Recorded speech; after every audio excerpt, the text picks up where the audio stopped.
안녕하세요. 조진영 목사입니다. 요즘 코로나 때문에 너무 힘든데 여러분 다 힘내시고 매일매일 주시는 말씀을 통해서 은혜 받으시고 또 새 힘을 받으시기를 바랍니다. 8월 31일 월요일 하나님 말씀 같이 나누도록 하겠습니다. 하나님의 말씀은 에스겔 16장 59절과 60절 말씀입니다. 구약성경 1172쪽 에스겔 16장 59절에서 60절 말씀을 제가 읽어드리겠습니다. 나 주 여호와가 이같이 말하노라. 네가 맹세를 멸시하여 언약을 배반하였은즉 내가 네 행한 대로 내게 행하리라. 그러나 내가 너의 어렸을 때에 너와 세운 언약을 기억하고 너와 영원한 언약을 세우리라. 아멘. 우리나라가 남한과 북한으로 나뉘어져 있듯이 이스라엘도 북이스라엘과 남유다로 나누어져 있었습니다. 북이스라엘이나 남유다 모두 다 우상 섬기고 타락했기 때문에 하나님께 심판을 받았는데, 북이스라엘은 아수르에 의해서 이제 심판을 받았고, 또 남유다는 바벨론에게 2차례 침략을 받고 심판을 받았습니다. 이 중에 이 남유다에 있는 예루살렘은 굉장히 중요한 도시입니다. 왜냐하면 이 예루살렘에는 성전이 있는데, 이 성전은 하나님이 이스라엘과 함께하는 것을 상징하는 굉장히 중요한 장소입니다. 근데 오늘 에스겔 16장을 보면 하나님이 이렇게 중요한 예루살렘을 멸망시키겠다, 내가 예루살렘을 멸망시킬 수밖에 없다, 이렇게 말씀하고 있습니다. 그 이유를 보면 첫 번째로는 예루살렘이 하나님과의 혼인 관계를 깨고 영적으로 간음했기 때문에 그렇습니다. 우리 8절 말씀을 다시 보겠습니다. 8절 말씀을 보시면 내가 네 곁으로 지나며 보니 내 때가 사랑을 할 만한 때라.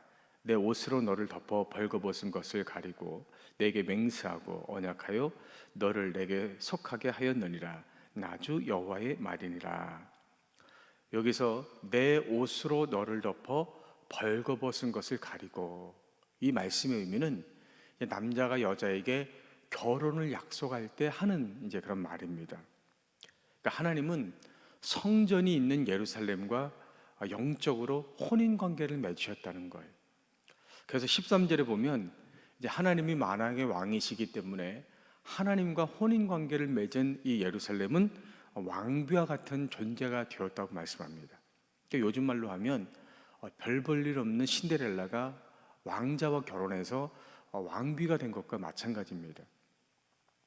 근데 문제는 하나님과 혼인 관계를 맺은 이 예루살렘이 영적으로 간음했다는 거예요. 그래서 15절과 16절 말씀도 보시면 그러나 네가 내 화려함을 믿고 내 명성을 가지고 행음하되 지나가는 모든 자와 더불어 음란을 많이 행함으로 네 몸이 그들의 것이 되도다. 네가 내 의복을 가지고 너를 위하여 각색으로 산당을 꾸미고 거기에서 행음하였나니 이런 일은 전무후무하니라. 그러니까 예루살렘은 성전이 있는 이제 거룩한 곳이죠. 근데 이스라엘은 이 예루살렘에서 하나님만 예배한 것이 아니고 우상도 섬겼다는 거예요. 특히 이 산당에서 이 우상들을 다 섬겼는데, 이 당시에 하나님이 굉장히 싫어하시던 것이 인신제사입니다. 그러니까 사람을 우상에게 제물로 바치는 일이거든요. 근데 이스라엘 백성들은 한편으로는 하나님을 예배하면서도 한편으로는 이 우상에게 사람을 제물로 바치는 이런 인신제사까지 드렸다는 것입니다.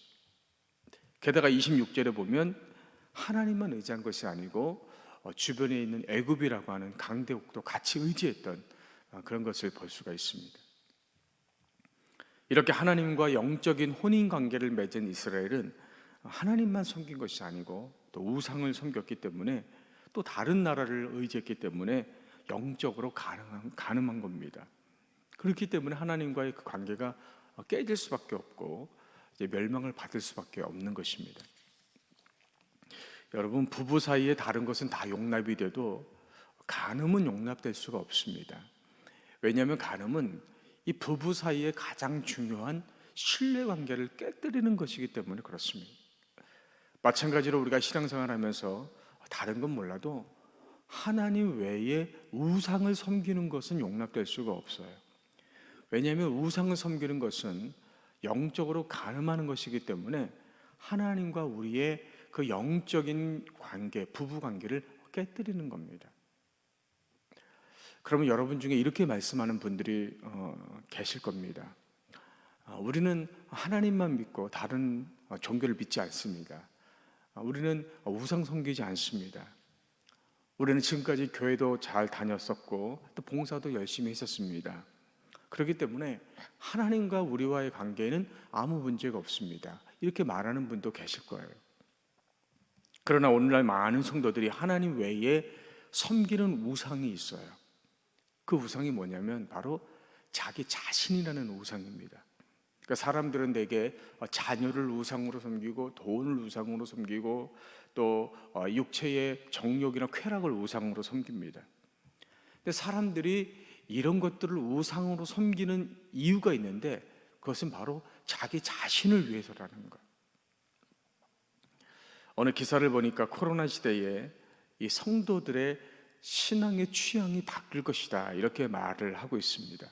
그러니까 지금까지는 교회에 와서 목회자를 통해 말씀을 듣고 또 교회에서 훈련하고 권면하는 대로 신앙생활을 해왔습니다. 이제는 코로나 때문에 교회에 올 수가 없으니까 가정에서 온라인으로 예배를 드려요. 근데 온라인으로 예배를 드리다 보니까 내가 다니는 교회의 말씀만 듣는 게 아니고 이제는 다른 교회들의 말씀들을 다 듣게 됩니다.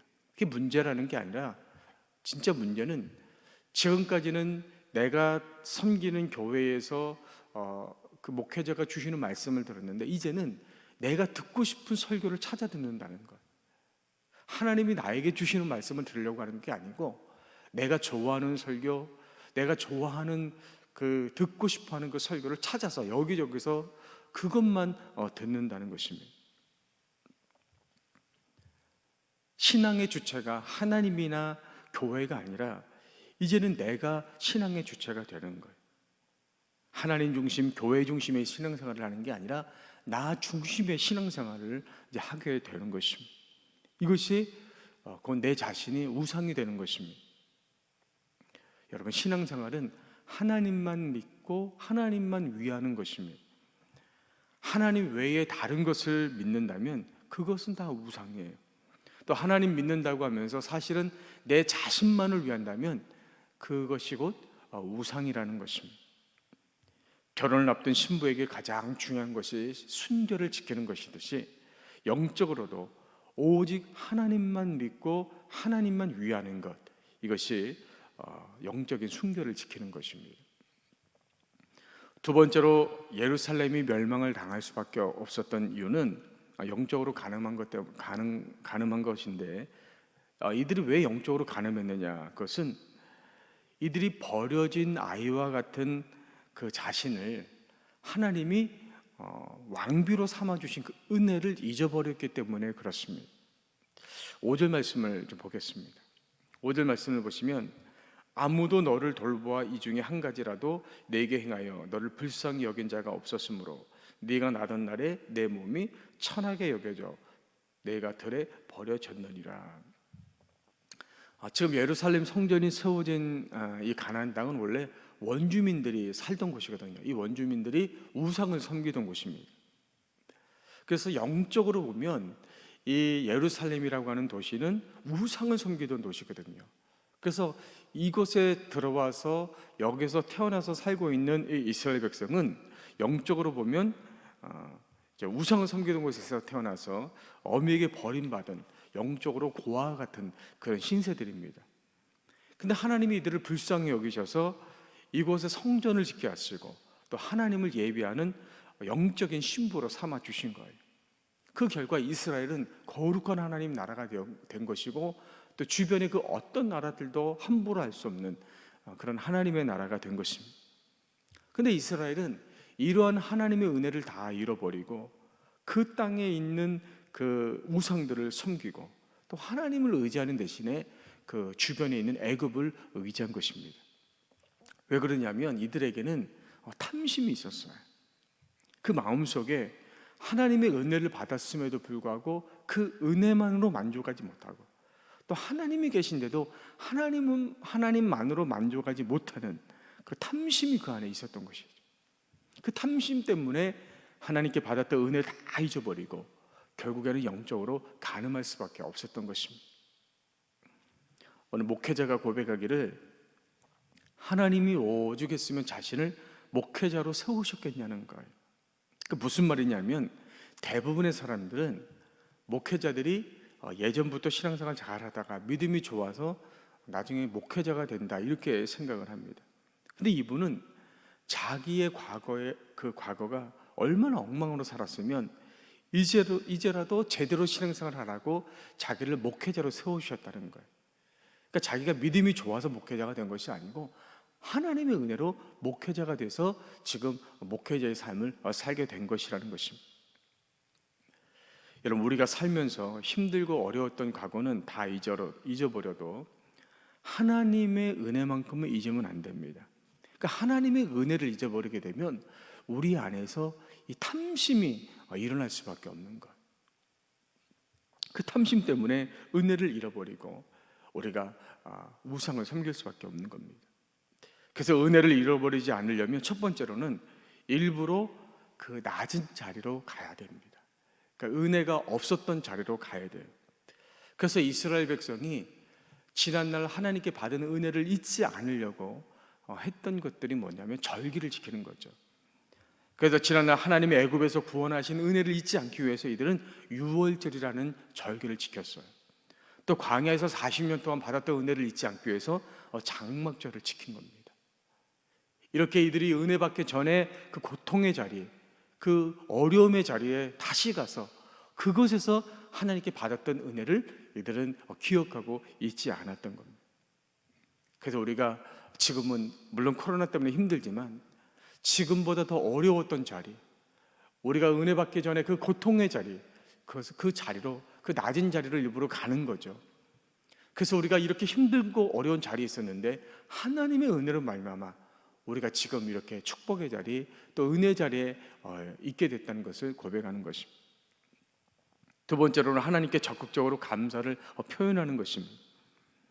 요즘 코로나가 지속되면서 사람들의 마음속에 불평과 불만과 이 분노가 막 넘쳐나고 있어요. 그러면서 예전에 그 누리던 일상의 소중함을 깨닫고 있습니다. 그런데 이것을 마음으로만 깨달으면 안 되고 그것이 감사로 표현이 되어야 되는 것이죠. 우리가 마음으로만 감사한 것이 아니라 입술로 적극적으로 고백해야 되는 것이죠. 찬송으로 고백이 되어야 되는 겁니다. 또 어떤 분들처럼 또 하나님 앞에 감사 예물을 드리는 것입니다. 또 주변에 어려움을 당하는 분들과 작지만 그것들을 나누는 것입니다. 이렇게 감사를 우리가 적극적으로 표현할 때 우리 안에 있는 그 불평과 불만과 분노가 다 사라지게 되고 은혜를 우리가 회복하게 되는 것입니다. 마지막 세 번째로는 그럼에도 불구하고 하나님과 우리의 그 영적 부부의 관계는 절대 깨지지 않는다는 것입니다. 우리 마지막으로 60절 말씀을 보시면, 그러나 내가 너의 어렸을 때에 너와 세운 언약을 기억하고 너와 영원한 언약을 세우리라. 하나님이 지금 에스겔 16장 1절부터 59절까지는 계속해서 예루살렘을 멸망하겠다, 너희가 영적으로 간음했기 때문에, 관계를 깨뜨렸기 때문에 너희를 멸망시키겠다, 이렇게 말씀하고 있어요. 근데 60절에서는 그러나 이렇게 말씀하세요. 그러나 하나님이 예루살렘을 심판하셔서 멸망하시지만, 그러나 멸망으로 끝나지 않고 다시 회복시키겠다는 거예요. 그 이유가 뭐냐면 예전에 내가 너희와 그렇게 약속했기 때문이라는 것이죠. 그러니까 지금 하나님이 예루살렘을 멸망시키시는 것은 멸망시키는 것으로 끝나는 것이 아니고 다시 회복시키는 것이 목적이라는 것입니다. 예루살렘 성전이 멸망했을 때 이스라엘 백성들도 같이 절망했습니다. 왜냐하면 그들은 하나님이 다윗에게 주셨던 약속이 있었거든요. 그러니까 하나님은 절대 다윗의 왕조가 무너지지 않을 것이다, 이렇게 약속을 주셨어요. 그런데 예루살렘 성전이 무너지는 것을 보면서 하나님이 주셨던 이 약속도 깨졌나 보다, 이렇게 생각하고 절망했던 것이죠. 그러나 하나님은 우리에게 주신 약속을 절대로 깨뜨리지 않습니다. 하나님은 약속을 절대 잊지 않으세요. 다만 우리가 그 약속을 깨뜨리는 것입니다. 그래서 하나님은 비록 예루살렘이 멸망해도 그 약속을 지키시기 위해서 우리가 회개하고 돌아오기만 하면 언제든지 다시 회복시켜 주겠다고 말씀하고 있는 것입니다. 그래서 하나님이 약속하신 대로 이제 70년 동안 이스라엘이 포로 생활을 마치면 다시 예루살렘으로 돌아와서 무너졌던 성전을 다시 세우고 예루살렘을 회복시킬 것이라고 말씀해 주고 있는 것입니다. 그럼 우리가 우리의 죄로 인해서 하나님께 심판을 받을 때에는 끝이라고 생각하면 안 돼요. 많은 분들이 이제 코로나가 계속되다 보니까 이것이 하나님의 심판이구나, 하나님 우리를 버리셨구나, 이렇게 절망하는 분들이 있습니다. 그러나 하나님은 절대 우리를 버리지 않습니다. 하나님에게는 끝이 없어요. 언제든지 우리가 하나님 앞에 그 약속을 붙잡고 회개하고 다시 돌아온다면 그 순간이 바로 하나님이 우리를 다시 회복시키시는 그런 때라는 것입니다. 오늘 하루도 기도하실 때 첫 번째로 내가 하나님을 믿는다고 하면서 정말 믿었던 우상이 따로 있었다면 그 우상을 십자가에 못 박게 하옵소서. 두 번째로 내가 실패하고 끝이라고 생각하는 그 순간이 하나님 나를 회복시키시는 순간임을 믿고 하나님께 돌아오게 하옵소서. 그렇게 기도하는 하루가 되시기를 주의 이름으로 간절히 축복합니다.